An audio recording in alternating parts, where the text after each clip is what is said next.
કોળી સમાજના આગેવાન નવનીતભાઈ ઉપર જીવલેણ હુમલો થયો તેમના દ્વારા આક્ષેપો જયરાજ આહિર ઉપર મૂકવામાં આવ્યા હતા અને હવે જ્યારે જયરાજ આહિરને બીજી વખત એસઆઈટી નું તેડું આવ્યું છે અને હવે આ સમગ્ર મામલે જ્યારે એસઆઈટી ની સમક્ષ જયરાજ આહિર હાજર થયા છે ત્યારે તેમના દ્વારા શું કહેવામાં આવ્યું છે તેના વિશે વિગતે વાત કરીએ। નમસ્કાર, હું હંસિની અને તમે જોઈ રહ્યા છો નિર્ભય ન્યૂઝ। બગદાણા કેસની અંદર મને ન્યાયતંત્ર ઉપર ભરોસો છે, આવી વાત જયરાજ આહિર દ્વારા કરવામાં આવી છે। બગદાણાનો વિવાદ જે છેલ્લા ઘણા સમયથી ચર્ચામાં આવ્યો છે, જયરાજ આહિરને જ્યારે હવે એસઆઈટીની સમક્ષ બીજી વાર બોલાવવામાં આવ્યા છે ત્યારે હવે આ સમગ્ર મામલે જયરાજ આહિરનું એક મોટું નિવેદન સામે આવ્યું છે। જયરાજ આહિરનું એવું કહેવું છે કે તેમને ન્યાયતંત્ર ઉપર ભરોસો છે, ગમે એટલી વાર તેમને એસઆઈટી પૂછપરછ માટે બોલાવશે આ કેસને લઈને તો તેઓ હાજર થશે અને હવે જ્યારે તેમને બીજી વાર બોલાવવામાં આવ્યા છે ત્યારે પણ તેઓ હાજર થયા છે એવી પણ વાત જયરાજ આહિર દ્વારા કરવામાં આવી છે। કોળી સમાજના આગેવાનો જે રીતે રોષે ભરાયા છે અને અત્યારે હાલ જયરાજ આહિર એસઆઈટીની સમક્ષ હાજર થયા છે અને તેમના દ્વારા આ વિષયને લઈને વધુમાં શું કહેવામાં આવ્યું છે સૌથી પહેલા તો તેના ઉપર નજર કરીએ।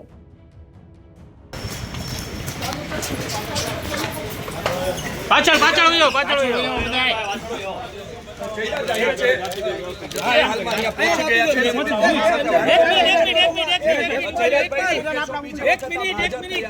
શું કે પણ મેં કીધું હતું જ્યારે પણ છે પાછળ જયરાજભાઈ પાછળ હોય છે ઉપર 1 મિનિટ ઉપર 1 મિનિટ જયરાજભાઈ 1 મિનિટ વ્યવસ્થિત આપી દો બસ ભાઈ ઓકે જી શું કહેશો માઈક નીચે રાખજો નીચે મોઢું તપાસમાં જ્યારે જરૂર પડે ત્યારે મને જાણ કરશે ત્યારે હું તપાસમાં પૂરેપૂરો સહયોગ આપીશ। આજે મને ફરીથી સમજ મોકલવામાં આવ્યું છે, ન્યાયતંત્ર અને કાયદા ઉપર મને ભરોસો છે, જે કઈ નિર્ણય આવશે એ શિરોમાન્ય રહેશે। આભાર। જયરાજભાઈ શું લાગે છે પૂરતા પુરાવા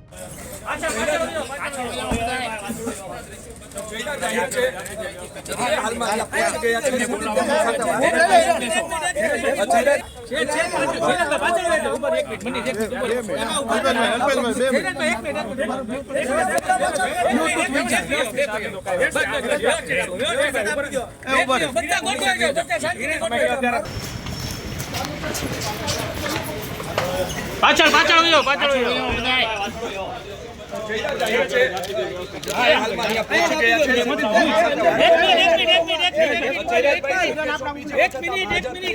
શું કે પણ મેં કીધું હતું જ્યારે પણ છે પાછળ જયરાજભાઈ પાછળ હોય છે ઉપર 1 મિનિટ ઉપર 1 મિનિટ જયરાજભાઈ 1 મિનિટ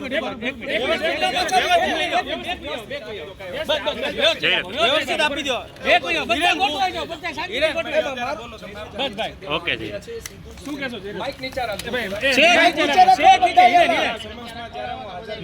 નીચે મોઢું તપાસમાં જ્યારે જરૂર પડે ત્યારે મને જાણ કરશે ત્યારે હું તપાસમાં પૂરેપૂરો સહયોગ આપીશ।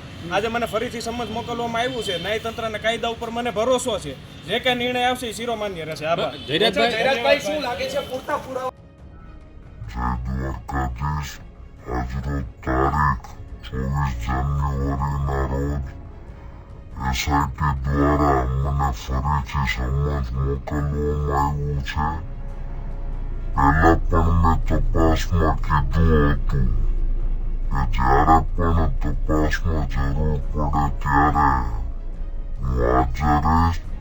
અત્યારે જે રીતે જયરાજ આહિર એસઆઈટીની સમક્ષ હાજર થયા છે આજે પણ નવા ખુલાસા થઈ શકે છે એવી શક્યતાઓ છે, કારણ કે પહેલી વખત જ્યારે એસઆઈટીએ તેમને બોલાવ્યા હતા ત્યારે લગભગ 3 કલાક જેટલી પૂછપરછ ચાલી હતી।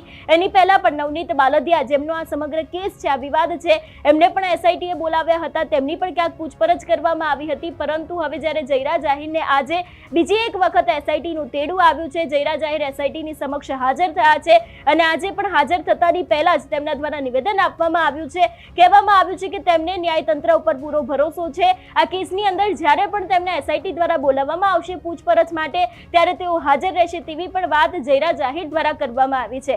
એક બાજુ જ્યારે કોળી સમાજના આગેવાનોની અંદર ભારે રોષ જોવા મળી રહ્યો છે, કોળી સમાજના આગેવાનો 1 તારીખે મોટું આંદોલન કરવા જઈ રહ્યા છે, મહાસંમેલન કરવા જઈ રહ્યા છે, ત્યારે હવે જયરાજ આહિરને બીજી એક વખત એસઆઈટી દ્વારા ક્યાંક બોલાવવામાં આવ્યા છે ખોટી નવાજૂની થઈ શકે છે એવી શક્યતાઓ છે. આજે પણ ક્યાંક તેમની પૂછપરછ કરવામાં આવી શકે છે એવી પણ શક્યતાઓ લાગી રહી છે અને આ પૂછપરછ બાદ પણ કયા ખુલાસો થાય છે તે પણ જોવાનું રહેશે. તમારું શું માનવું છે આ વિષયને લઈને અમને કમેન્ટ કરીને ચોક્કસ જણાવજો. તેની સાથે અમારી ચેનલ નિર્ભય ન્યૂઝને લાઇક, શેર અને સબસ્ક્રાઇબ કરવાનું ભૂલશો નહીં. નમસ્કાર.